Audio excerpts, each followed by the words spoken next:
All right, we're going to do exercises 16, 25, 26, and 27, brief exercises, 25, 26, 27. These all use the same data, and so we're going to do all three of them in one lump group here together. Okay, and so we have CompuWorld, who sells two products, R66 and R100, and calculates its sales variances using contribution margin. Pertinent data are as follows. And we see there the contribution margin for the R66 is $10 a unit. Contribution margin for the R100 is $70 per unit. We are budgeted to sell 1,200 of the R66 and 400 of the R100. The actual sales turned out to be 1,000 and 1,000.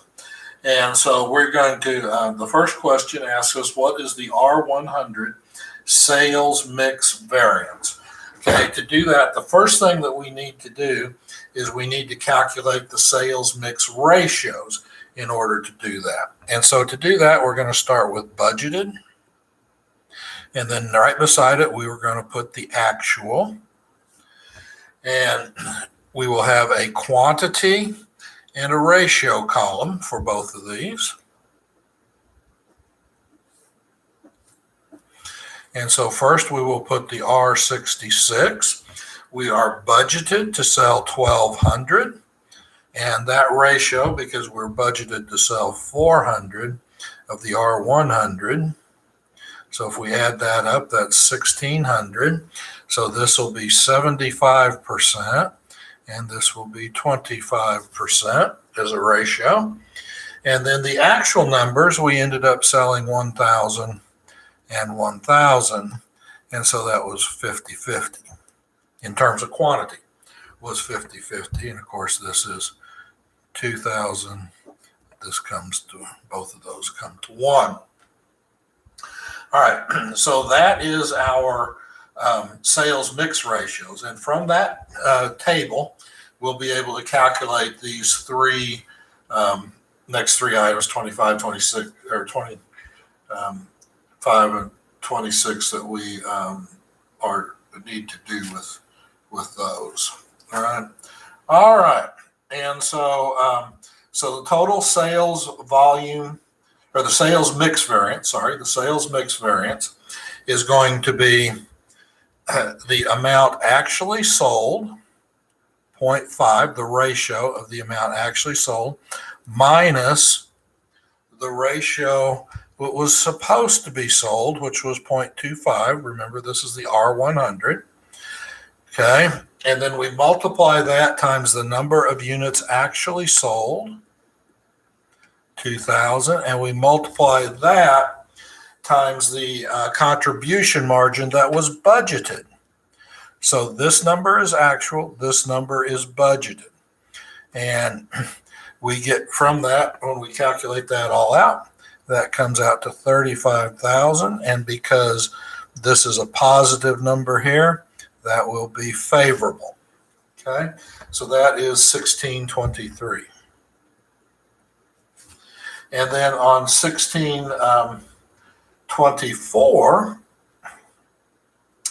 1624 asks us, what is the total sales volume variance? So we will calculate the sales volume variance for each product. For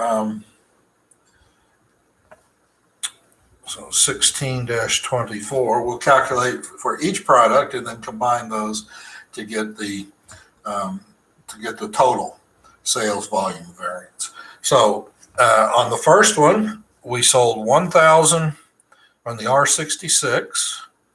We sold 1,000. We were supposed to sell 1,200. Right? And the contribution margin is 10 for each one of those. And so that is 2,000, and that is negative, so that is unfavorable. And then in the R100,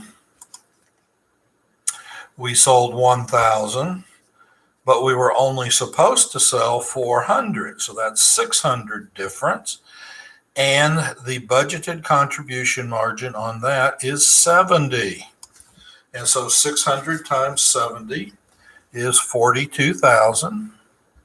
And because this is positive, that will be favorable. Now we simply add those together, add a favorable and unfavorable, just like a plus and a minus, and we end up with 40,000, and that will be favorable on that one. So that's the total sales volume variance. And of course, we get the individual sales volume variances as we calculated those.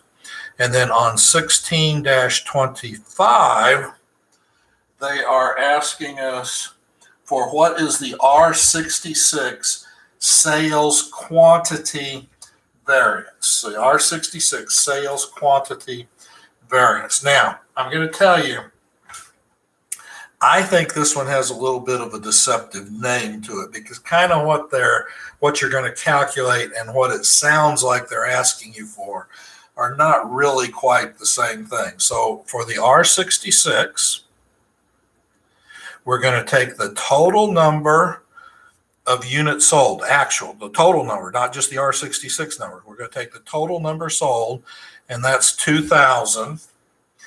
And then we're going to subtract from that the budgeted total number of sales. That's 1,600. So there's going to be a 400 unit difference there. And then we multiply that times the 75%. So the ratio that is budgeted is where we get that from, is the 75%. And then we will use the budgeted contribution margin of 10. And when we multiply all that out, so 400 times 75% would be 300 times 10 is 3,000. And because this is positive, this is favorable. All right, so that is exercises 16, 23, 24, and 25. Be a little bit careful on the 25. I think it has a little bit of a misleading name for what they're asking you to calculate.